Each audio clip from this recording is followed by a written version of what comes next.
Tarif 25% atas produk impor dari Kanada dan Meksiko akhirnya ditunda selama 30 hari setelah pemerintah kedua negara meningkatkan pengamanan perbatasan masing-masing dengan Amerika Serikat. Tapi pemilik UMKM tetap cemas. When prices go up, obviously business owners are always hit hardest, right? Because we have to pay higher prices, and then unfortunately, it causes our prices to go up, which nobody likes to see. And so, of course, we're nervous. We employ most of the people in the United States. It's not conglomerates, it's small businesses. We are the backbone of America when it comes to the business industries. Setelah lama relatif terkendali, sepanjang 2024, laju inflasi kembali membuat cemas pemilik usaha, pembuat kebijakan, hingga bursa saham. Bahkan ketika data ketenagakerjaan terbaru menunjukkan pasar tenaga kerja relatif resilient dengan penambahan 143.000 lapangan kerja baru. So if you think about what's moving stocks today, first it was the jobs number right off the bat.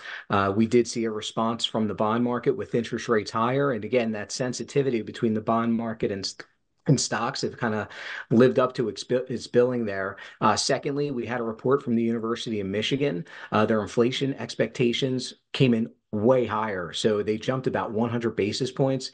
It was the biggest jump in quite a long time. And so again, we want interest rates and inflation to kind of settle in here and go back down. But that was not the case more recently. Bank Sentral Amerika Serikat memiliki mandat ganda, yaitu stabilitas harga alias mengendalikan laju inflasi dan juga memastikan penciptaan lapangan kerja maksimal.